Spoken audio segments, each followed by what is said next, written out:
WhatsApp guys, this is me Lovejeet Arora. स्वागत है आप सभी का आज की इस क्लास के अंदर। तो 5 मिनट सीरीज चल रही है हम लोगों की बोर्ड को देखते हुए। तो ओके 5 मिनट के अंदर हम लोग वो सारे इंपॉर्टेंट टॉपिक्स जो कि एग्जाम में आ सकते हैं या फिर डायरेक्टली इनडायरेक्टली, मतलब डायरेक्टली आपसे पूछा जाए जैसे व्हाट इज फंक्शन, और मे भी हो सकता है इनडायरेक्टली आपसे फंक्शन से कोई भी ऐसी चीज आए जिसके लिए आपको इसका होना जरूरी है आपके दिमाग में कि फंक्शन आखिरकार है क्या। तो चलिए किताबी भाषा से शुरुआत करते हैं। इसकी कहता है कि अ function is a block of reusable code that perform a specific task.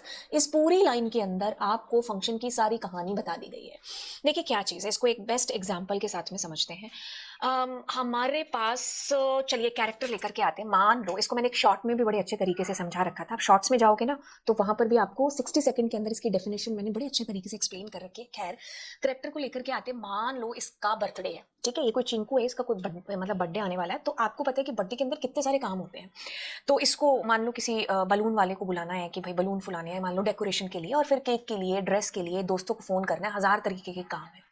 तो अब देखो क्या है, 1000 तरीके के काम है, और अब ये जो पार्टी ऑर्गेनाइज कर रहा है ये इकलौता बंदा है ना। अब ऐसे में बहुत सारे काम हैं, एक ही बंदा कर रहा है, तो गलती होने के चांसेस बिल्कुल हैं। काम कोई हुआ है कोई नहीं हुआ है, मतलब ऐसे खिचड़ी सी पक जाना, उसके चांसेस कितने हैं, बहुत ज्यादा है ना। क्योंकि एक ही बंदे के ऊपर हमने सारे बोझ, सारे काम है जो झेल रखे हैं, और दूसरा बर्थडे की खुशी भी तो है। अच्छा, अब यहीं पर ये क्या करता है, थोड़ा सा स्मार्ट काम लेता है। कैसे कि भाई बर्थडे इसका है तो ये चाहता है कि मैं पूरा रिलैक्स रहूं, तो मैं क्या करता हूँ, 4 बंदे हैं जिनको अलग अलग काम सौंप देता हूँ। जैसे जो डेकोरेशन वाला काम था वो मेरे ये वाला भाई कर लेगा, ठीक है। फिर केक वेक का काम है वो मैंने इसको दे दिया, ड्रेस फ्रेस का काम है वो ये कर लेगा, और कोई और दूसरा चौथा पांचवा काम है जैसे मेहमानों को बुलाने वाला है, कॉन्टैक्ट लिस्ट का, वो ये वाला बंदा है जो कर लेगा। तो अब ये क्या करता है, चारों बंदों से रिपोर्ट लेता है कि तुम्हारा काम कितना हो गया, तुम्हारा काम कितना हो गया। तो अब ऐसे में क्या आ रहा है, मतलब ऐसे में आपको थोड़ी चीजें मैनेज सी नहीं दिख रही है ना। तो मतलब हमारे अलग अलग टास्क थे, तो हमने क्या किया, अलग अलग बंदों को सौंप दिए। अब जिससे मुझे जो काम है ना, मैं उसको कॉल करूंगी और पूछूंगी कि मेहमानों को बुला लिया गया और कितना काम है जो तुम्हारा रह गया, केक वाले से कौन सा केक ऑर्डर किया है, या डेकोरेशन से रिलेटेड। तो मतलब ऐसे में हमारा काम है जो मैनेज हो रहा है, और कितनी भी बार हम उनको कॉल कर रहे हैं और वो हमें स्टेटस बता रहे हैं उस काम का कि काम इस तरीके से चल रहा है, या इतना हो गया, या हो गया नहीं हो गया, है ना। ओके अगर आपको ये एग्जाम्पल समझ में आता है ना, तो बस यही सेम सा एग्जाम्पल हमें पुट करना है हमारी प्रोग्रामिंग के अंदर। क्योंकि आज तो हम बहुत छोटे छोटे प्रोग्राम कर रहे हैं, 15 20 25 100 लाइन के। जब हम बड़े सॉफ्टवेयर पर काम करेंगे तो वो सॉफ्टवेयर एक से ज्यादा चीजों को हैंडल कर रहा होगा। जैसे मान लो आप बात करते हो कि मुझे परसेंटेज, मतलब मार्क्स वार्क्स एंट्री वाला, जिसमें आपकी परसेंटेज वगैरह निकल करके आ जाए, कोई ऐसा सॉफ्टवेयर मैं बना रही हूँ, है ना। तो इसमें कितने काम हो जाएंगे। पहले मुझे बच्चों के मार्क्स लेने पड़ेंगे, क्लास वाइज उनको मे भी हो सकता है सेटल करना पड़े, उन बच्चों का डेटा मुझे जो है सेव करके रखना हो सकता है ना। तो ऐसे मुझे 50 फंक्शंस, मतलब 50 चीजें हैं जो उसके अंदर करनी होगी। अब मैं ये सारा रायता अगर एक ही जगह फैला करके रखूंगी तो एक टाइम पर आकर के जो मैंने ये कोड बनाया होगा, मैं खुद ही भूल जाऊंगी कि कहाँ पर परसेंटेज कैलकुलेट हो रही है, कहाँ पर बच्चों का डेटा एक्सेस किया जा रहा है, कहाँ पर कौन सी चीज हो रही है, कुछ पता नहीं चलेगा। और मान लो आज तो मैं उस कोड को हैंडल कर रही हूँ, कल को कोई चौथा बंदा अगर उस कोड को हैंडल करे तो उसके लिए भी समझना थोड़ा सा मुश्किल हो जाएगा। मतलब यहां पर मैनेजमेंट सा नहीं होगा, मैनेज नहीं होगा आपका कोड, है ना। तो हमने क्या किया, इस बड़े से कोड को, मान लो 600-700 लाइन का हो गया, या फिर उसमें अलग अलग लाइंस के ऊपर ना भी जाकर के टास्क वाइज भी देखिए काफी सारे काम उसके अंदर हो गए, है ना। तो हम क्या करते हैं, हमारे बड़े से कोड को अलग अलग चंक्स में, टुकड़ों में बांट देते हैं, ठीक है। तो वो जो टुकड़ों में बांटा है ना, वही हमारे क्या फंक्शन है। फंक्शन काम करेगा, मुझे परसेंटेज कैलकुलेट करना है तो यहाँ पर काम होगा, ठीक है। मुझे बच्चों का और डेटा एक्सेस कराना, उनकी पर्सनल डिटेल है जो मुझे करानी है, तो वो यहाँ पर होगा। तो ऐसे करके मैंने क्या किया, अपने पूरे बड़े से प्रोग्राम को एज पर जो जो काम उसके अंदर हो रहा है उस अकॉर्डिंग उनके अलग अलग फंक्शंस बना दिए। क्यों किया, ये उसी वजह से किया, जो कि वजह क्या है, हमारा कोड थोड़ा मैनेज हो जाए, थोड़ा ऑर्गेनाइज हो जाए, है ना। अगर मान लीजिए मुझे परसेंटेज जो है कैलकुलेट बार बार उसको कॉल करना है, या बार बार मुझे ये चीज करानी है, तो मेरे को ये डुप्लीकेट सी नहीं होगी, मतलब मैं बार बार मुझे लिखने की जरूरत नहीं पड़ेगी अपने कोड के अंदर। तो नंबर ऑफ लाइंस भी बचेंगी, क्योंकि मैं इस कोड को रीयूज कर सकती हूँ बार बार। एक स्मॉल चंक बना के रख लिया, now I am using it again and again जब जब मुझे जरूरत पड़ रही है इसकी, है ना। तो हमें क्या चीज समझ में आई, हमें ये चीज समझ में आई कि फंक्शंस क्या है, चंक्स हैं, ब्लॉक्स हैं। हम उन ब्लॉक्स को बार बार रीयूज कर सकते हैं हमारी प्रोग्रामिंग के अंदर, क्योंकि हमने फंक्शंस बना दिए स्पेसिफिक टास्क को लेकर के कि ये फंक्शन ये काम कर रहा है, ये फंक्शन ये काम कर रहा है, ये फंक्शन ये काम कर रहा है। तो अब जितनी बार हमें उन कामों को कराना पड़ना है, तो हम उतनी बार उनको कॉल करके काम कराएंगे, कॉल करके काम कराएंगे। मतलब once you have created that code, वो वंस एक ही बार आपने क्रिएट किया है, अब हम क्या कर रहे हैं, अगेन एंड अगेन उनको यूज कर रहे हैं, ठीक है। It helps in breaking a program into small small chunks. इससे क्या हो जाएगा, हमारा जो बड़ा सा कोड है वो मोर ऑर्गेनाइज, मोर मैनेजेबल है जो हो जाएगा। ठीक है, तो ये सबसे बड़ा फायदा है रीयूजेबिलिटी और मैनेजमेंट। तो ये फायदे हैं किसके, आपके फंक्शंस बनाने के। ठीक है, जैसे मान लीजिए एक हम कंपनी की बात करते हैं ना, मैंने बर्थडे वाला एग्जांपल दे दिया आपको।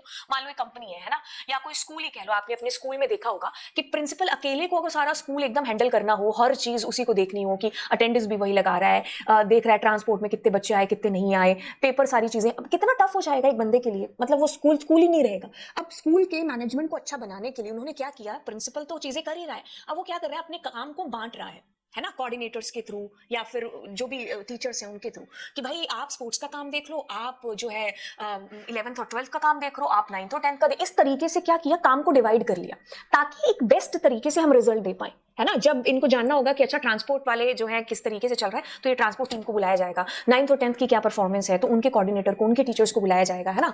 तो ऐसे क्या हो जाएगा, मैनेज होंगी चीजें। ठीक है, तो ये अगर हमें एग्जाम्पल समझ में आ रहा है तो यही सेम कंसेप्ट हम अपनी प्रोग्रामिंग के ऊपर अप्लाई करते हैं। कोई जरूरत नहीं है आपको सारा रायता सारी चीजें एक ही उसके अंदर लिखने की।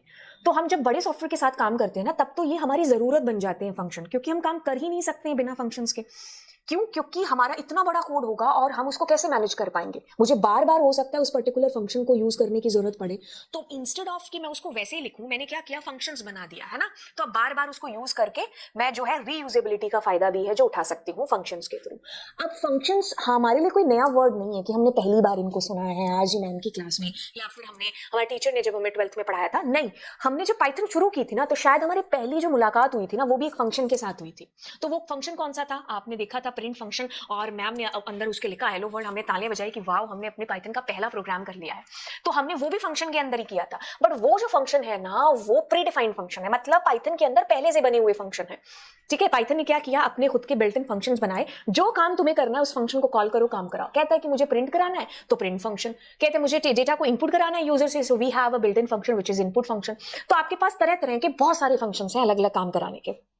ठीक है, तो उन फंक्शंस को बिल्ट इन फंक्शन बोलते हैं, मतलब पहले से बने हुए हैं, आपने उनका नाम नहीं है जो रखा है। But by the way Python में ये सबसे बड़ी ब्यूटी है पाइथन की, क्या कि इसमें फंक्शंस के नाम तो एक तो बड़े इजी होते हैं। ठीक है, जैसे हम जावा की बात करते तो क्या system dot print dot LN, ऐसे हमें बड़ी चीज याद रखनी पड़ती थी। यहाँ कुछ नहीं है, आपको सिर्फ छोटू सा फंक्शन याद करना है। क्या करना है, प्रिंट तो प्रिंट फंक्शन, क्या करना है इनपुट तो इनपुट फंक्शन, क्या जानना है टाइप तो टाइप फंक्शन, क्या जानना है लेंथ तो लैन फंक्शन। तो ऐसे नाम के अकॉर्डिंग उन्होंने फंक्शंस बना रखे हैं छोटे छोटे, है ना। तो ये हमारे पहले से बने हुए फंक्शन है, ना मैंने रखे ना तुमने रखे, ये पाइथन बनाने वालों ने रखे।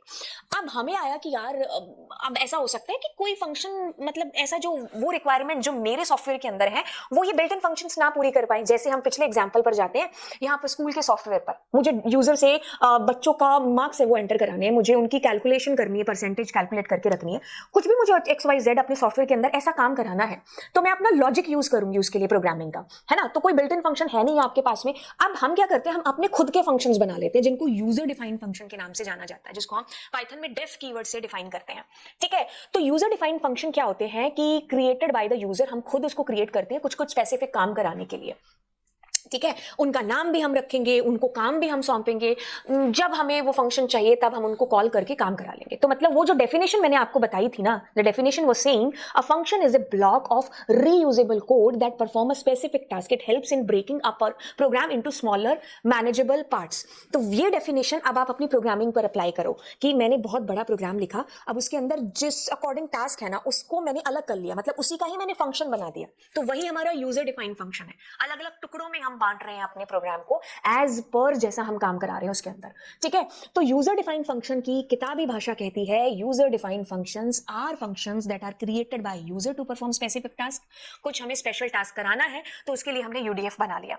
ये जो फंक्शन है make the program more organised, reduce and repetition नहीं हो रही है। एक कोड 5 लाइन का लिखा, मान लो मुझे यूजर से बच्चों को डेटा एंटर कराना था, है ना, तो मुझे वो कोड बार बार लिखने की जरूरत नहीं है। अब जब भी मुझे ऐसी कोई काम पड़ेगा ना कि यूजर से डेटा को एंटर कराना है, तो मैं बस उस फंक्शन को कॉल कर लूंगी। तो इससे क्या हो जाएगा, जो रिपीटेशन है वो रिड्यूस हो जाएगी, तो जो हमारा प्रोग्राम है ना उसका जो साइज है वो भी रिड्यूस हो जाएगा, रिपीटेशन रिमूव हो जाएगी। ठीक है, एक ही चीज को मुझे बार बार लिखने की जरूरत नहीं पड़ेगी। ठीक है, तो डिबगिंग बहुत ज्यादा ईजी है जो हो जाएगी। है ना। जैसे इसके लिए हम एक एग्जांपल समझ सकते हैं कि मान लो जैसे यहाँ पर मैं एक बॉक्स बनाती हूँ, जैसे मान लो ये क्या है, मतलब जमीन है ना। तो यहाँ पर हमने जमीन खरीदी और जमीन पर क्या किया, अपनों ने अलग अलग सेक्शन बना दिए, रूम बना दिए, है ना। कि अब मुझे किचन से रिलेटेड काम है तो इस सेक्शन में मुझे जो है अगर सोना है तो मैं यहाँ जाऊंगी, मुझे कुछ गार्डन में खेलना है तो उसका सेक्शन ये है। तो इस तरीके से क्या किया, सेक्शंस बना दिए हर काम के लिए अलग। पता है बर्तन कहाँ होंगे, किचन में ही होंगे, है ना। तो जो जिसका काम है, या जो जैसे जैसे हम अपने कबर्ड वगैरह में भी सेक्शन बना के रखते हैं जिससे चीजें आसानी से हमें मिल पाए, है ना, वही चीज यहाँ पर है। तो इससे क्या हो जाएगा कि हमारा जो मतलब अगर हम मान लो ये कमरे नहीं बनाते, मतलब मैंने यहाँ से ये जो कमरे हैं या रूम्स का सेक्शन है ये हटा दिया, अब अगर हमें इसमें रहना होता तो कहाँ रखते कौन सा सामान। तो जब तक हम इसको मैनेज नहीं करेंगे ना, जब तक हम इसमें सेक्शन बना के नहीं रखेंगे, तो हमारी पर्सनल लाइफ भी है जो डिस्टर्ब होती रहेगी। तो मैनेजमेंट हर जगह पर आपका जरूरी है, और इससे क्या होगा, जो एरर्स हैं, जो बग्स हैं वो कम आएंगी। वही चीज यहाँ पर है कि हम अपने कोड को बग फ्री बना सकते हैं। हो सकता है थोड़ी बहुत एरर हो, लेकिन हाँ हमें समझ में आ जाएगा कि भाई ये एरर है इस सेक्शन के अंदर, ठीक है। तो हमें ये चीज पता चली कि फंक्शंस के फायदों में फायदा है ऑर्गेनाइज, उसको रीयूज कर सकते हैं, उसको उसकी रिपीटेशंस को है जो रिड्यूस किया जा सकता है, उसको मतलब उसके बग्स है, डिबग है जो इजियर हो जाएगा हमारे लिए, ठीक है। तो हमारे पास रीयूजेबिलिटी सबसे बड़ा फायदा, make the program easy to manage and debug, ये हमारा दूसरा फायदा, रीयूजेबिलिटी एंड मॉड्यूलरिटी। हम अपने फंक्शन के फायदों में लिख सकते हैं, इसलिए हम फंक्शंस को यूज करते हैं। बेसिकली अगर हम स्ट्रक्चर की बात करें तो हम फंक्शंस को डेफ कीवर्ड के साथ में डिफाइन करते हैं।